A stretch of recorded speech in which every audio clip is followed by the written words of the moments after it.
As quilters, we love finding a quick and easy pattern, one that we can personalize and use our favorite fabrics and maybe get some of the stashed pieces out that we love and we want to use again, or maybe it's that new collection that we purchased or those pre-cuts we want to use. Whatever the case may be, there's always a new quilt on the horizon. And this is a pattern that you will absolutely love. It's so easy and it's so adaptable. I made this with 5-inch squares. You can use larger or you can use smaller. Plus, I did a large block. It's a 16 patch, so it gives you a lot of flexibility in how you lay your colors out and your pattern and your design. The beauty about this quilt is we just put it together in large blocks and assemble those blocks and we have a finished quilt. You choose which way to go. You choose which colors, how many, which one are your favorite. It's a great quilt for beginners because there are hardly any rules to follow. Just press your seams a certain way, get them nested sew together, and you're finished. For experienced quilters, there's a lot to play around with. There's a lot of design opportunity, and I think you all are going to enjoy this. I'm very anxious to show you this quilt. You can see behind me I have both of them. There are a couple that I made, the previous one last week and then this one. So let's go ahead and get started. I want to show you the difference. There's so much to share here. I'm so glad you're here with me today. Thanks a lot. I hope you're subscribed, and if you have, please be sure and give me a thumbs up. Let everyone know how much fun we're having with our quilting today. Thanks so much. Let's go quilt. And I almost forgot. Well, this quilt doesn't need a pattern. You're going to put it together completely on your own because it's that easy. I do have a free pattern for you below. It's one of the easiest beginner patterns and the fastest patterns I know of. And its download is right below, as well as the website if you want to see more about it. Okay, let's go. Now let's quilt. Many of these fabrics probably look very familiar, and we just used a lot of these in the previous quilt. And it was a 16 patch that we used and incorporated some low volume fabrics. And what I want to do is mix it up a little bit, use the same quilt and show you how different we can make it look. Now what we did last time is we used a certain percentage, basically, a certain number of our bold prints and our background prints. And I'm using low volume. If you choose to use all the same color for your background or a solid, that's absolutely fine. The concept still works. What I want to show you is the difference between the balance of your light and dark fabrics. So I have a good amount of dark fabrics, and I have an equal amount of everything. So I have 3 piles of darks, 3 piles of mediums, and 3 piles of lights. So it's pretty equitable. Everything's going to be equal, but what I'm doing, the way I'm setting this up, is that these are going to be my focal fabrics. That's the intent. So while a lot of these have lighter backgrounds, they still have quite a bit of color. There's some good saturation in these that give us plenty of color that will complement these darker prints. Now these are all very light.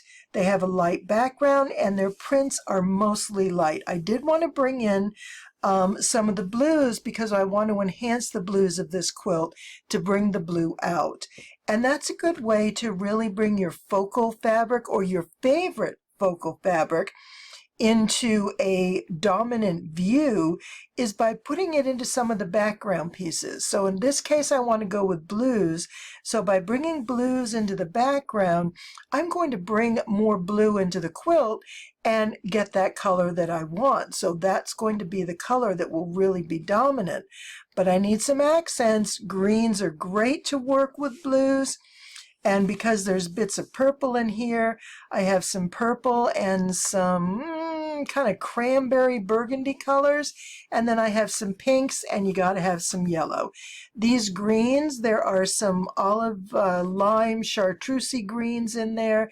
And so I brought in a few yellows. The yellows also play off of some of these other prints. So think about what accent colors you can bring in that will also add some more color and tie it into other colors. So when this purple block with some golden sort of mustardy color dots is sitting over here, these golden color yellow blocks sitting on the other side are going to kind of help balance it all out, so we just don't have a purple and a yellow.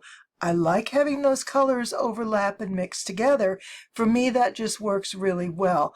That's why I don't work with solids. I don't think I can work with solids. Other than the one Amish quilt I made many, many years ago, I've never worked with solids because I love batiks, I love prints, I love lots and lots of color. But you've got to know how to mix all these colors so you don't have a chaotic quilt, or you have a really boring quilt so it looks like all the same thing. And I have some of those too. You know, it's lessons learned. It's about practice, and the more you do it, the more comfortable you become. And you get an eye for what works for you. I'm not saying this is the correct way to do it. This is the way I do it. And I want to show you this method because it's going to help you think about how you look at color, how you use color, how you like color, where you want it placed, and that's just going to make your quilt more personable and be absolutely stunning. And anyone that looks at it is going to say, oh, I know whose quilt that is.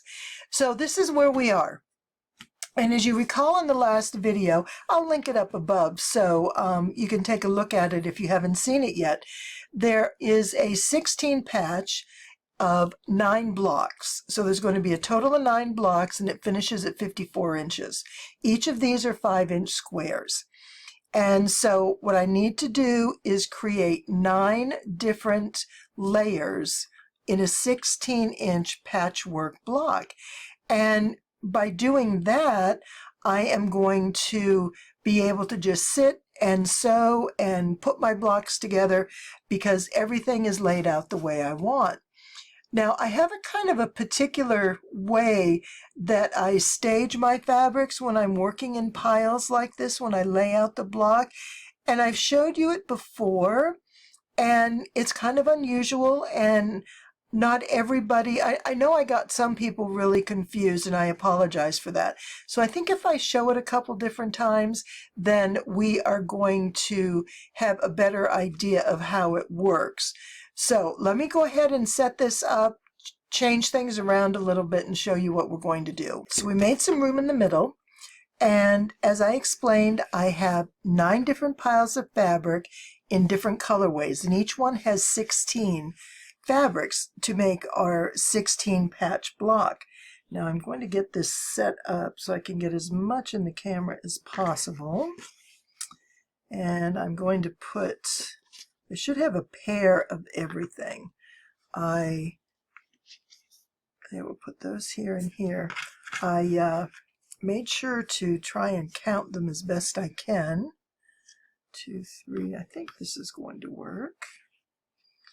And we'll go 1, 2, 3, and 4, and 5, and 6, and let's see, then we're going to move some of these yellows in, put one here and here, and then I have one there, here, and here. So can we see everything? Pretty much, yeah. Okay, so here's my first row of 16. And or I should say my first layer. And then, so I have my, what I want to say, I have my focal fabric, and I'm going to have 6 layers of focal fabric, and I'm going to have 3 layers of the background. And so what I'm going to do is just go ahead and start putting my second layer down. And I'm pairing these, I'm not putting them side by side. They shouldn't fall together the way I'm going to show you how I kind of move things around so that they don't end up being side by side. There's sort of a trick that I use, and that's the part that kind of gets folks a little bit crazy at times. Here, this works here. So I will work through that with you and show you how it works for me. And let's see, I'm going to put this one here and this one here and here and here and there. Okay, so now I have two rows of focal fabrics, and I'm going to put these out. Now I have 4 of each color, and I'm just going to kind of put them around 1, 2, 3, 4. And then this is a little bit darker, so I'll put this one next. I think 1, 2, 3, 4. I do try and mix it up a little bit. Not always as easy as you think, because so many of these particular ones look familiar or so similar to each other. These are all pretty much batiks, and I love low volume batiks. They're so, of course, you know, I love all the batiks. I don't think there's one out there that I don't absolutely love. So let's go ahead, and we have our first background. Now we're going to put a couple layers of our focal fabric, and I'm thinking, I see this green. I'm probably going to go green, then do a purple pink. No, I kind of like it broken up like this. Okay, so I'm going to get some greens in here and just kind of place them wherever you like. Like I said, for whatever reason, I just don't put them side by side. It really doesn't matter. But I have to have something to think about while I'm doing this, so I kind of plan the way I like the colors to fall. And you know, if I have something a bit more colorful, let's put those in the corner, versus something more sedate, like these blues look kind of nice here. And I like this dark blue, and this is a bit of a turquoise. I'll put this one here, put that light blue there and there. All right, so now we're going to do the next green batch. And these are more olive green, where these are the darker greens, and just some other little odds and ends of colors that I put in here. So I'm going to go ahead and add this one. And as I'm pulling my fabrics, I'm trying to be conscious of different ways colors might look together. So do I want to mix backgrounds? Do I want to have a lot of light backgrounds, dark backgrounds? Is there a particular color I really want to focus on? And as you're pulling your colors together, you're going to just kind of get some ideas like that. And like I said, the more you do it, the more you're going to find what works for you, and you're really going to enjoy it. All right, just a quick pause there. If you notice on the very first row, I didn't put the second row there, and so my number was off. And luckily I found it before I got too terribly far. So right now I have a total of 1, 2, 3, 4, 5 in each pile. So I want 9, so that means I have 4 more to go. So I have 1, 2, 3, and 4. So what I'm going to do next is put this group down, and that goes over here. There's 4 fabrics. Sorry, I forget you can't see up here. There's 4 fabrics of 4 different pieces from 4 different fabrics. So I'm just going to go ahead and set these across. And the reason I kind of go diagonally is these are going to be mixed up between different blocks. And if I put them all along one side, then there's a chance they may, you know, in another block be in sort of the same place. And I don't want to have to put those blocks close together. I like things that are kind of spread out and about, and so I kind of get everything mixed up throughout, and that just works really good for me. So I'm going to put this one, and let's see, I'm going to go here and here and here.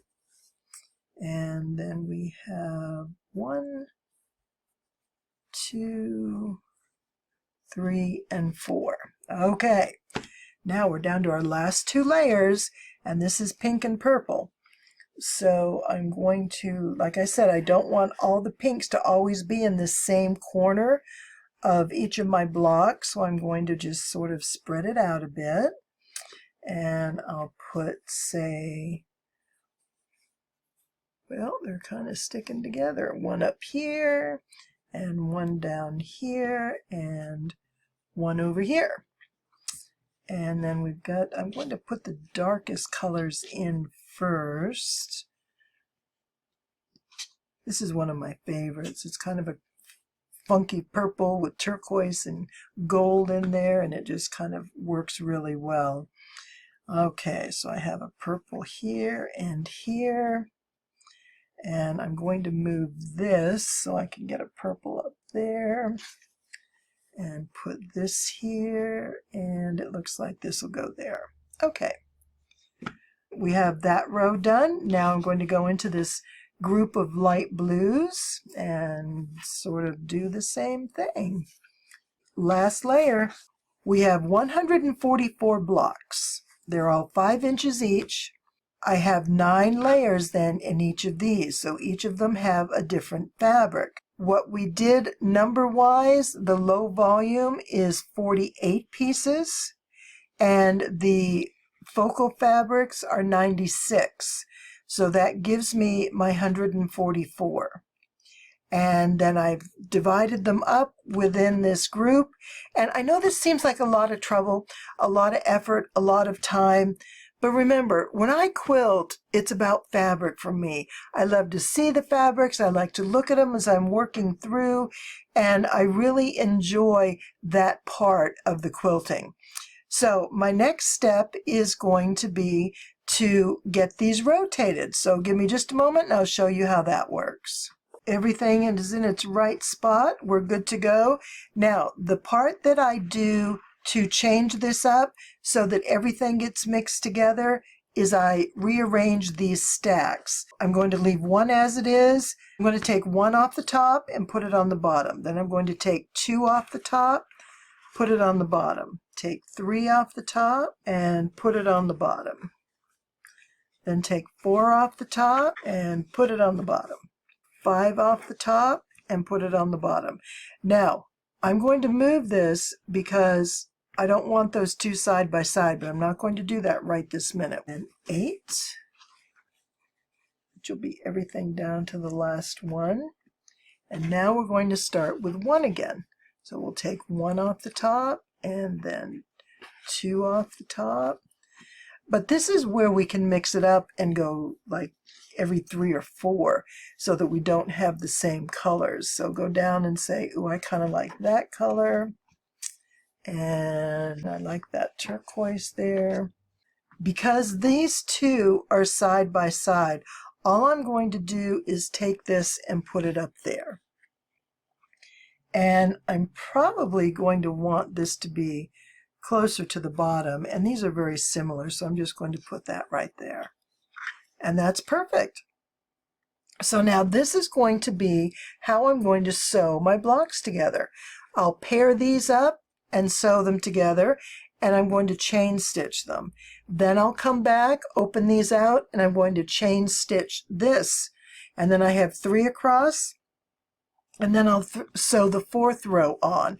And I'll show you after I'm finished what that looks like. But it works really well that way because I don't have to worry about where the fabrics are going to fall, if they're getting close to each other, if I have too many of the same fabric in the same place. Now, it is a lot of effort. I love doing it because I enjoy fussing with my fabric and sorting it out. The easiest possible way you can do this is just create a couple piles of light, dark, and medium and pull randomly. Alternatively, just throw them all in a basket and reach your hand in, pull it out, and sew. You're going to have a similar effect. You may have some groups of dark, some groups of light, and that's okay because I'm going to end up with that as well here. But it's just hard for me to grab something randomly and put it together. I kind of need to have a better, I don't know, I guess I need the control over the fabric of where it's going to fall. So you're going to find what works for you. And if you love the basket method, that's great, because that's a fun way to do it.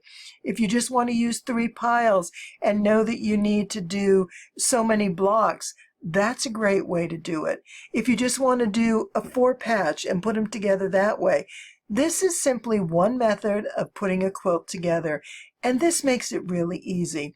The best thing I like about this is the fact that it's a 16 patch of 5-inch squares. Each one finishes at 4.5 inches. So these 2 are 9 inches, these are 2 are 9 inches. I have an 18-inch block. So when I put these 9 blocks together to get my 54-inch quilt, it's going to finish up really quickly. Now, for me to put 144 blocks together, which is going to be, what, 12 by 12, and do them all with individual blocks, I find that tedious. Not only that, is I tend to miss a row or two, and then it gets out of skew, and that kind of makes me crazy when I try and sew my rows together when they all don't have the same number. So again, I found what works for me. I encourage you to try some different methods and find what works best for you. So right now I am going to go ahead and sew this together. I'll get some blocks put together and show you what it looks like, and we're going to have a quilt before you know it. We're getting there. It's a beauty. These colors are coming together beautifully. I like how these blocks are coming, and just the way the blues and the greens just sort of all meld together. We've got some low volume in the background. And again, you don't have to use low volume fabrics. Just use something with a lighter background or less of a print, that it has a less sparse or less value. It's more of a subdued color. And then that's going to give you that same effect.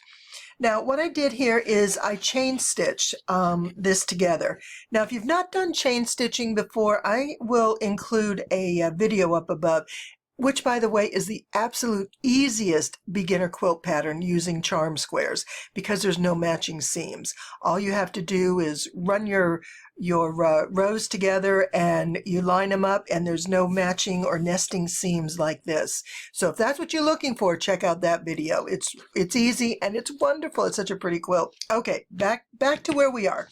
So I did the chain piecing here, and I chain pieced 4 across to 4 down. So I started with 2, I opened it up, I did a 3rd one, and then I did a 4th one. And then they were all connected like this. So I took this row, the top 2, and I sewed those together. Now, I did not press these at this point. All I did was finger press these seams, so as I sewed them, they nested together nicely. Then I left the center seam open, and I did the same thing here. What I want to show you, what's important about getting this quilt to nest without having seams going every which way, is that this seam and this seam need to go in the same direction. That means all these seam allowance go this way, all these seam allowances go this way. It can go any way you want as long as you do it the same way. And so when we flip it this way, same thing. These seam allowances all go in the same direction. So once these 2 pieces are sewn together and I have this seam in the center, that's when I press them. And what I will do, show you this one here, same situation, but then I just put these together and I press them.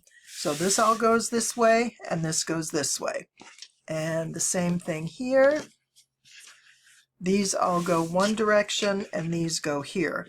And I press this seam. I actually, what I do is I set this seam.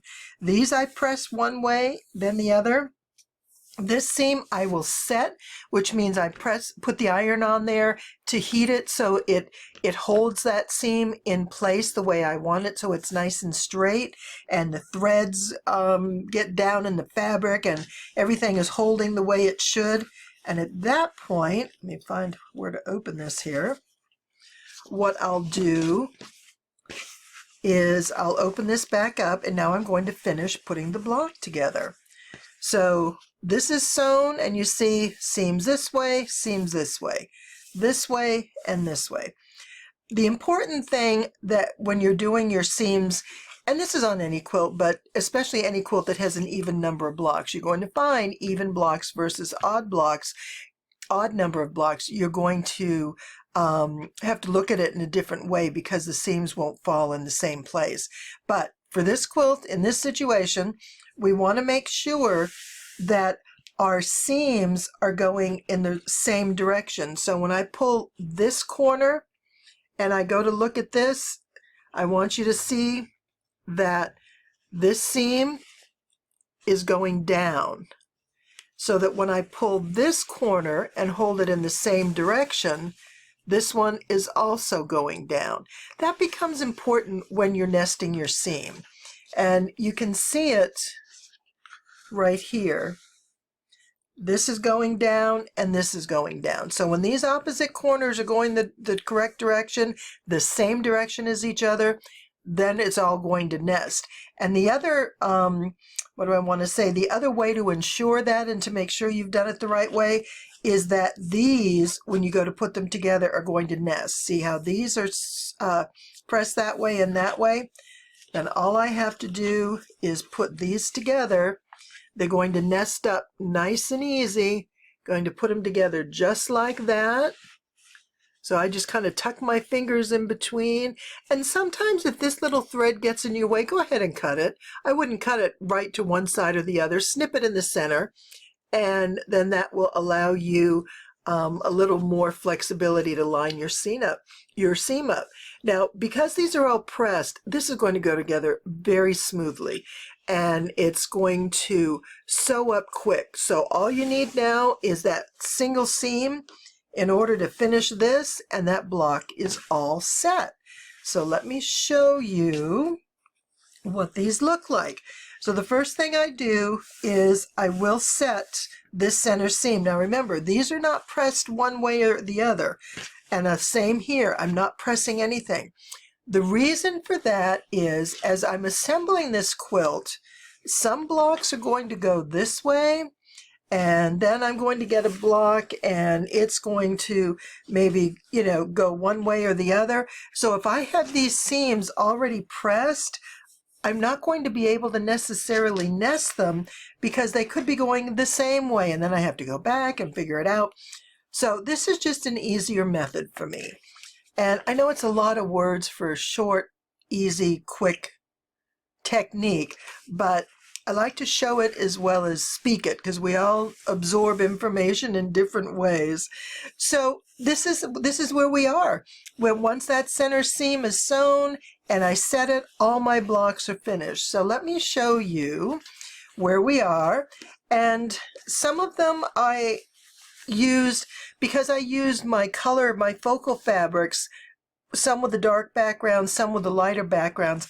Some of these blocks are going to be a bit lighter, and that's okay. I like mixing the light and dark throughout the quilt. Like, for example, this has a lot of the dark ones. So it was funny on the last quilt that I just did, I kind of reversed the way I did the colors.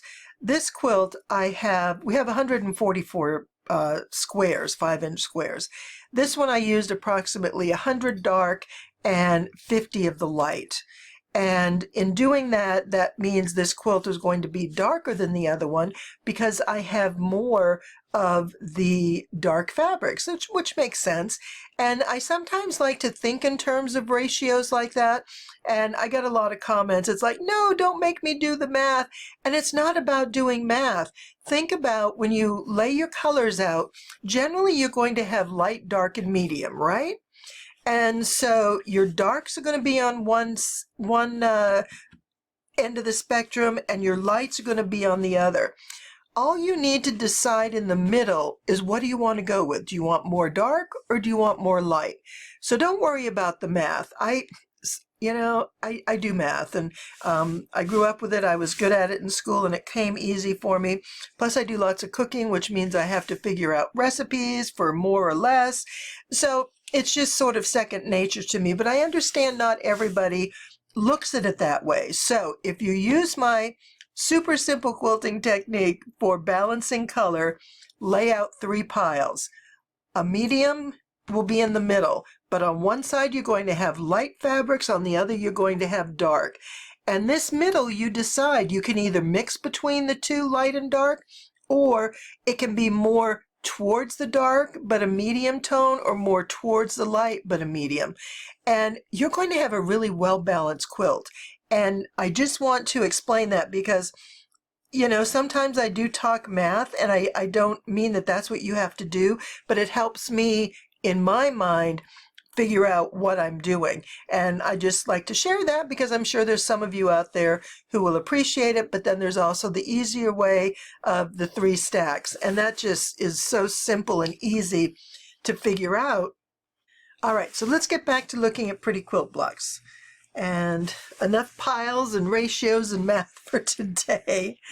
And I love, now see, I've got 3 pinks here, but that's okay because I have some pink here, I have some other colors around, and there's going to be other areas where there's going to be pink. We've got some purple that plays off, and so it's not really critical when you do, this is essentially a scrappy quilt. When you do a scrappy quilt, it has lots of different colors. Because of my, I needed 96 of these, so I pulled out 100. And I only had a pair of each color, so I have 50 different fabrics on these, and that's a lot. And it's hard to have a problem in a quilt with you know, when you have that many different ones, chances are you're not going to have them fall next to each other. And that's part of why I do that initial step, the way I pile them all and then sort them through and flip them around. But see, here's 2 that are the same, but they're not going to fall in the same spot in the quilt. And look at this. We've got pinks and purples. We have some blues. We got a pop of yellow. And here we've got a bit of yellow as well.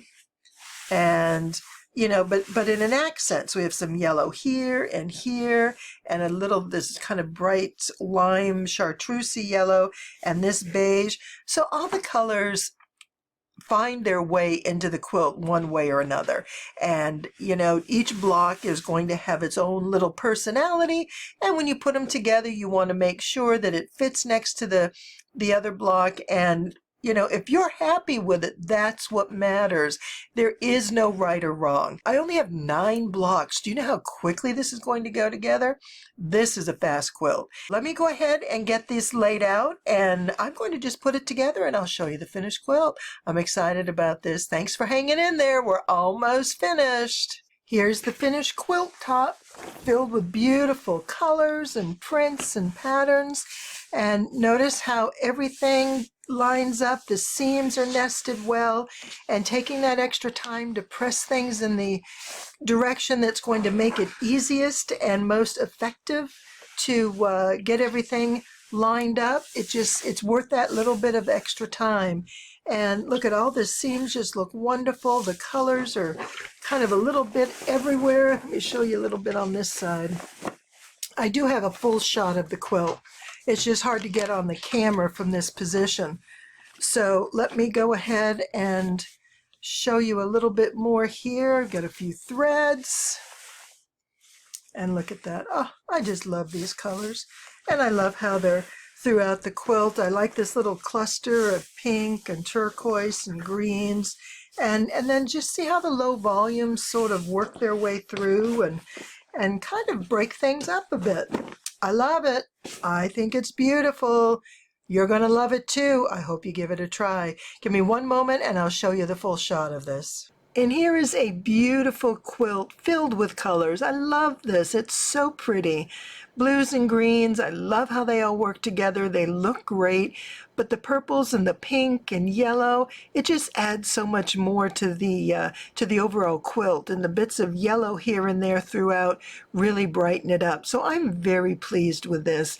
Now you'll notice I did not really fuss too much about where the blocks fell within the quilt and along the borders of each block.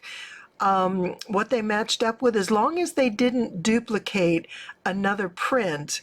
And I just sort of let the dark ones fall together and the light ones. So see in the center, we have a dark group here and here, but then down here we have a lighter group, and we sort of have this pretty 9-patch going up here.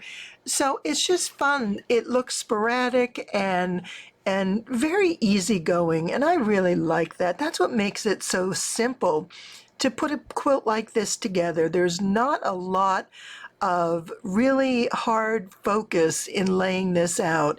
It's all about putting it together as you go and placing the colors accordingly. And once that work is done, you put your blocks together and the quilt is finished. So I hope you enjoyed this tutorial. It's been my pleasure to be here with you today. Thank you so much for watching. I really appreciate it. And if you haven't yet, please subscribe. I'd love to have you back again, and give a thumbs up so everyone knows how much fun we have quilting together. Have a wonderful day. Thank you.